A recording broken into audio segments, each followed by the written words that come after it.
I see you, Tambourine Man. I see the work that you're putting in there. He's just standing.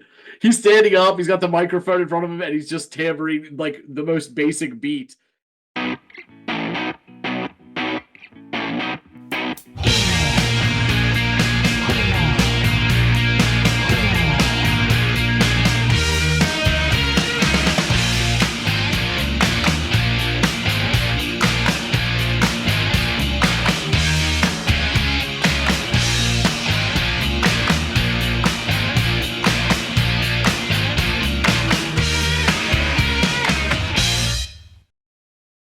Hey, everybody out there. Welcome back to another episode of the Audiophiles. It's Andy, it's John, and we are going to dig into some music today. Some music of John's selection. So what'll it be and who's it by? So we're going back to a band which we have previously listened to on this channel, and that is the Feelies. Okay. You listened to On the Roof. We're on the roof, From right? their second album. Yeah, Good Okay. Earth. So this is a later song. It's called Doing It Again. And this is a live performance Oh, on Uncle Dave's show. So live on Letterman. Nice. Excellent. Well, I always love checking out Letterman stuff. All right. Well, and it'd be cool to check out more stuff by the Feelies too. So let's kill a couple birds with a stone here, and I'll go off and give this thing a listen. Come back and let you know what I made of it. All right, our next guests are making their network television. Hold on, we got 1991. This is before the Late Show. I think this is late night with Letterman. This is before he got the Late Show. God, yeah, look how young he looks. Jesus, wild. Debut right here with us this evening, and this is their newest album right here. It's called Time for a Witness. Ladies and gentlemen, please welcome to the program, the Feelies. Oh yeah, that's that old stage.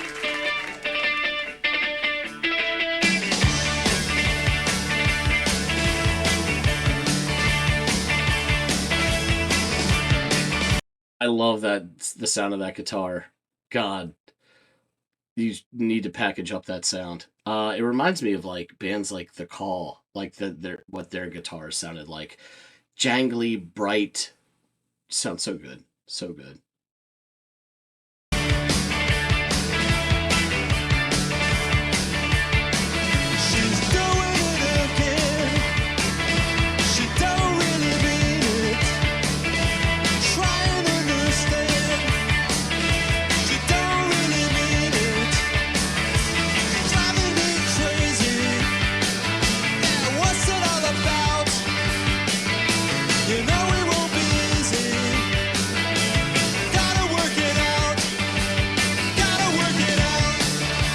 He sounds a little bit like, I mean, he's got the circular glasses, which instantly winner because it makes me think of Lennon.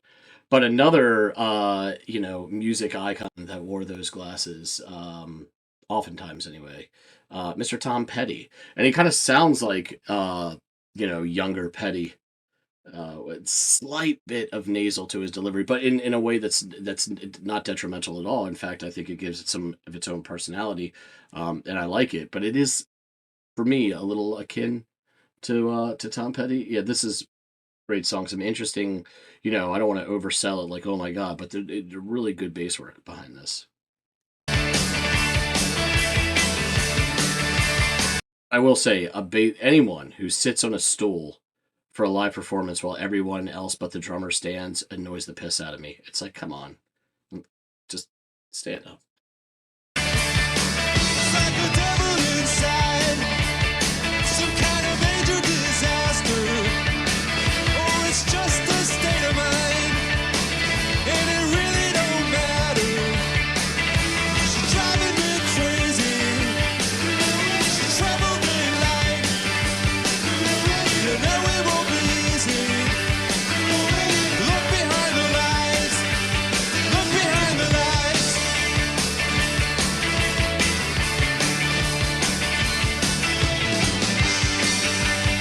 Oh yeah. Sounds like a phaser pedal or something.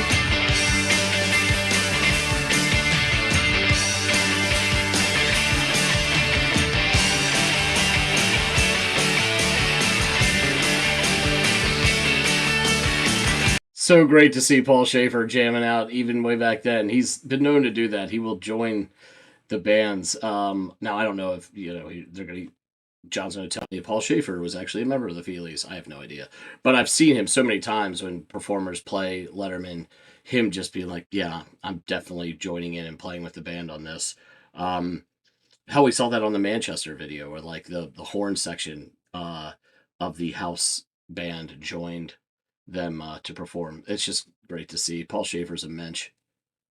Also, tambourine guy. While we're stopped, I see you, pal. I see you.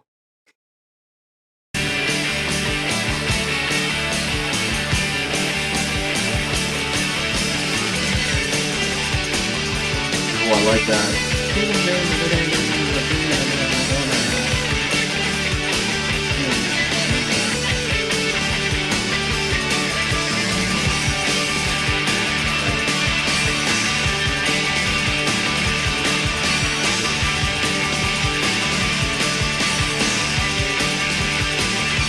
Good bass work.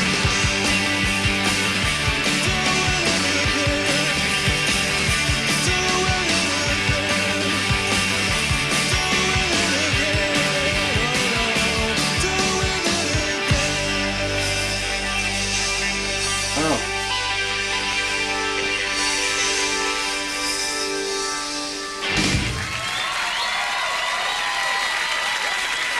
Pretty damn nice. Thank you. The Feelies. Thank you very much. Nice to see you. Pleasure to meet you. Thank you for being here.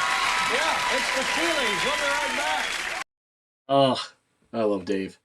That was a really great song. It was over so fast. It felt like it flew by. Um, yeah, yeah, those great pounding keys there during that last, minute or so really stood out to me. That little guitar motif that your man with the Telecaster was playing sounded great. That bass work was awesome.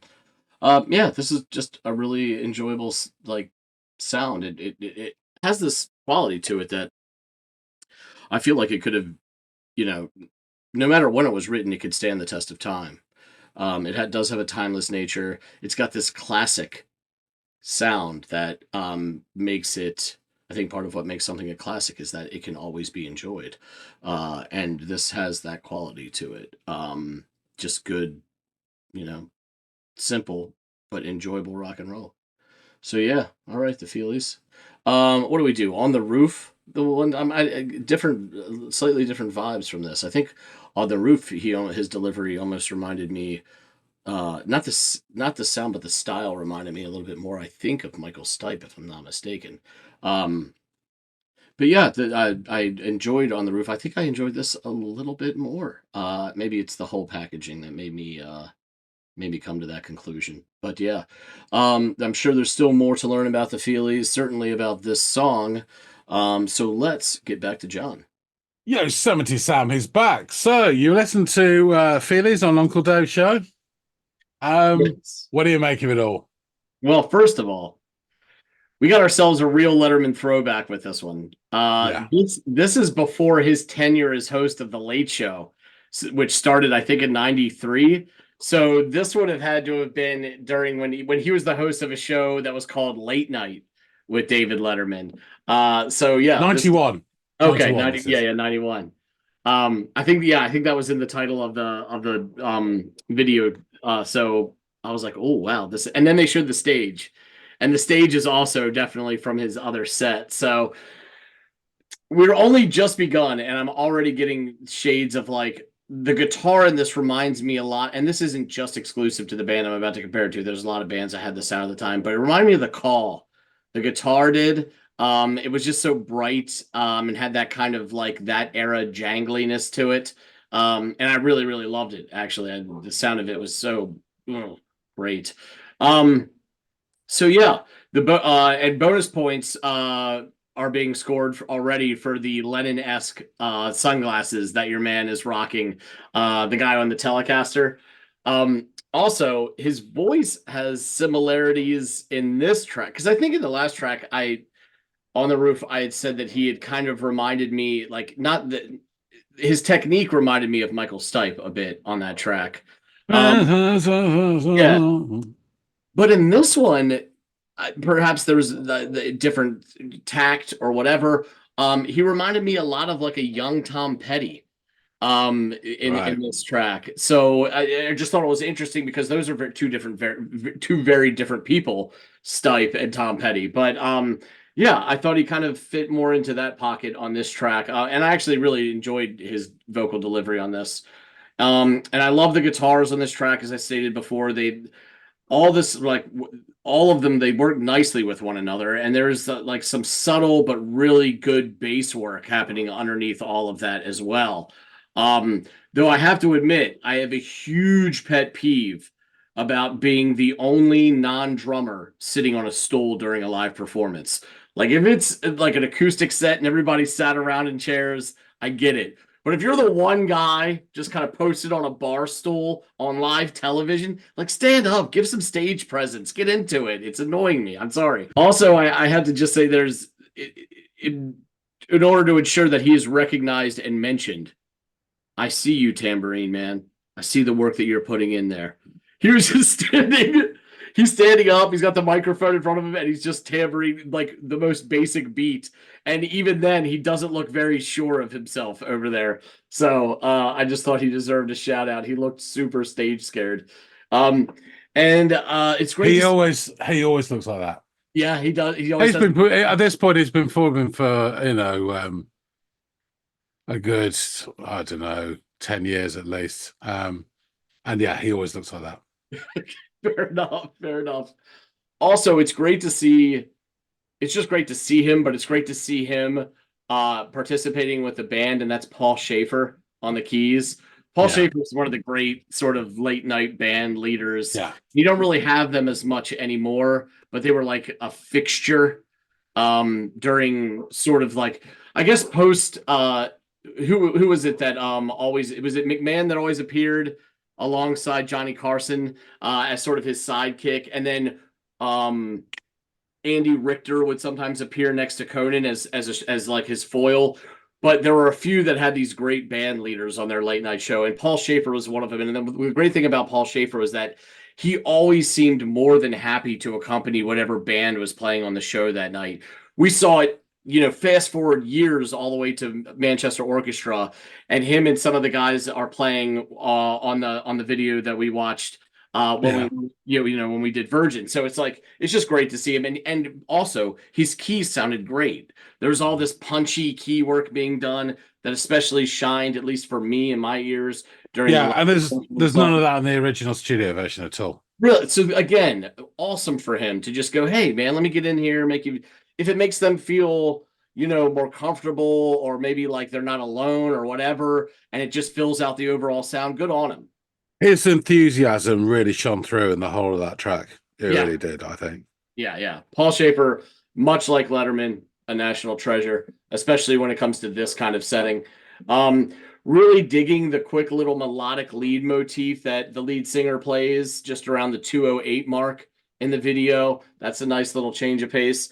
And they carried this jam session out thereafter all the way until the tune comes to an end, and we get audience applause, and Uncle Dave walks out to thank the band. And this is a good short tune that had this air of like classicness or timelessness to its nature. I don't know if that really makes sense, but it's like I could see this holding up over time through shifts in trends and sounds and tastes. And I guess that's what like classic is. Classic means it can withstand the test of time. And this song just has that appeal to it in a way that like a lot of Petty songs do, oddly. Like his songs can be listened to whenever. And they're just like a little chunk of like the American pie. And this has like that sort of quality to it. So yeah, I liked it. I liked it a lot. Thought it was a really good performance. And it was, again, I'm a Letterman, stan, so it was fun to see some old Letterman footage and Paul Schaefer. Yeah. I mean, they've done better songs than this, but it's a really nice classic song. And this performance on Letterman, I think it was worth watching just for that. As I said, we previously discussed the band at length in our episode on the roof. I'll put a link in down there so you can go and check all the stuff. So just to recap, they are from Helder, New Jersey, formed in 1976. Went through to 1992 and then reformed again 2008 to present day. This track is from their fourth album, Time for a Witness, as Uncle Dave's told us. And that's it there. Nice. So the band lineup is Glenn Mercer, guitar vocals, Bill Million, guitar vocals, Glenn's the one with the glasses, Dave Weckerman, percussion, and then the two missing band members from this performance, Brenda Salter on bass and vocals, and Stan Demiski on drums. This is a really good album. I would say their first two albums are absolutely outstanding and essential. And then the following couple are really good. And, well, for me, they're essential as well. But I'll let it slide for other people if they didn't want it. But they're really, really, really good. Calgary Herald said of the album was melodic mood pieces from the musical children of Lou Reed, wrapped in fragile swirls of electric sound and lit by the neon's red glare. And the Washington Post said such tracks as Sooner or Later and Doing It Again offer as many twangy thrills as a great Rolling Stones song. But the Feelies don't pretend that their guitars express passion or rage or fear. Their guitars express guitars. Which I quite like. And there's a little sort of weird website called Twangrilla, which is actually more about country music. But okay. This guy loves this album. So he said labels hurt this band and prevented them from getting significant airplay or coverage. Silly labels such as college rock or jangle pop. But how about just plain rock and roll? That's what I hear. And it is sublime. Yes, this is an offshoot of pop music, but if all pop music was as well crafted as the songs on Time for a Witness, the world would be a better place. Yeah. It's lovely to sort of write about that. Yeah. A Magnet magazine. The problem with making timeless albums is that when you follow them with pretty good ones, they're given short shrift. The Feelies hit it out of the park with 1980's Crazy Rhythms and 1986's Good Earth. Time for a Witness is immaculately recorded, but tougher and truer to the group's live sound. Mercer's voice pokes holes in a wall of interlocking guitars and drums, singing songs that express skepticism regarding the status quo and a longing for home that the band ultimately had to break up to find. I think this is really good. This performance, as Uncle Dave said, was their network television debut. Mm-hmm.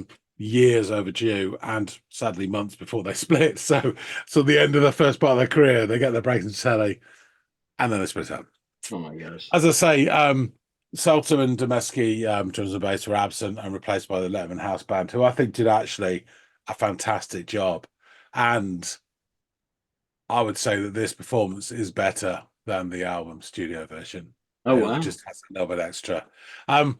As I say, they've done better songs, but this is just, as you described quite well, it's classic sounding.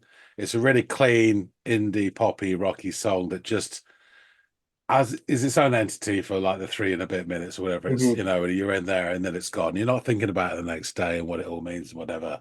It's immediate. You're enjoying at the moment. Those guitars sound great. So the complicated lyrics.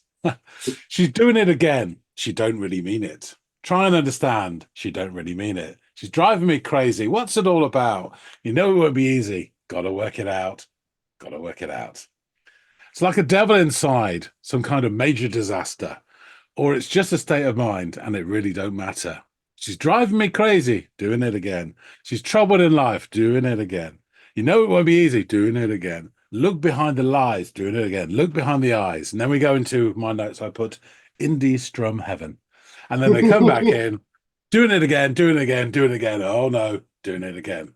Yeah. There's that bit where they go into that sort of small pause where head down, everyone's arms are going like this. And that's one of my definitions of heaven. It really is. I just love to see everybody, just rocking out and strumming away.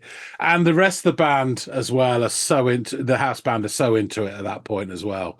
They're all having a great time, which I think it just comes through in the performance. Really enjoyable to watch. And I just thought you get a kick out of being absolutely as well. Yeah. You were right. As mentioned before, the band split in 92 and they reformed in 2008 with a gap of 20 years before they released the next album, in 2011 called Here Before. And their live Velvet Underground covers album came out last year. Just a little follow on from me. This is something I didn't know until I did the research, and shame on me for not knowing this. But the lead singer, guitarist, and main songwriter Glenn Mercer has released 2 solo albums: Wheels in Motion in 2007 and the totally instrumental Incidental Hum in 2015. I have downloaded those. They're great. They're my cup of tea because I love the Feelies. And I've actually just ordered Incidental Hum on vinyl as well. Wheels in Motion is harder to track down. The cheapest one I could find was 120 quid. And I was like, oh, I'll listen to it digitally for a little while longer. Yeah. But starting in 2019, Mercer began performing a series of concerts entitled Hazy Cosmic Jive. Now, if you're a nutcase like me, you would know that that is a lyric from Starman by David Bowie. And these concerts are a tribute to mid-1970s experimentation of Bowie, Eno, Roxy Music, Mark Boland, and others. Can you imagine? So he's assembled a band, Richard Barone of the bongos, Dave Weckerman on drums, and a guy called Bob Torsello on bass. And they've been doing these concerts with all this, like, experimental glam rocky type stuff, Bowie, Roxy Music, Boland. I mean, I'd love to say that. So yeah, they're still going and doing bits and pieces, and just obviously picking when they're gonna, they've been doing it since 1978. So yeah, they're picking the projects now. But it's cool. This is a really, really good album. As said in one of the reviews, it's a slightly more muscular and forceful sound, not hugely, but just compared to the other stuff. So there are different qualities to the 4 albums of the first period. But I really like it. There's some great tunes, and this, as I say, it's just really enjoyable. This performance rather than anything. Yeah, just, without question. Fun. So it's just a little fun piece for you to enjoy. Well, I'm glad you offered it up. I enjoyed it just like you suspected I would. Yeah, this is awesome. Cool. Right, I'll wrap things up. Thanks for listening, Andy. Folks out there, tell us what you think. Must be some fans of the Feelies. Does your enthusiasm dribble out after the first album, the first 2, or have you made it all the way to the 4th? Let us know what you think about this song, this performance, Uncle Dave, the house band, and anything else that comes into mind. We love hearing from you and reading your comments. Please hit the like button if you like this, because it does help with all the evil algorithms and everything. Just there's only so many cat videos you can stomach. If you haven't subscribed already, please do, and we will bring in more cat videos to the channel very shortly. That being said, thanks again so much for watching. I will see all of you at the next episode of the Audiophiles. We'll see you later, guys.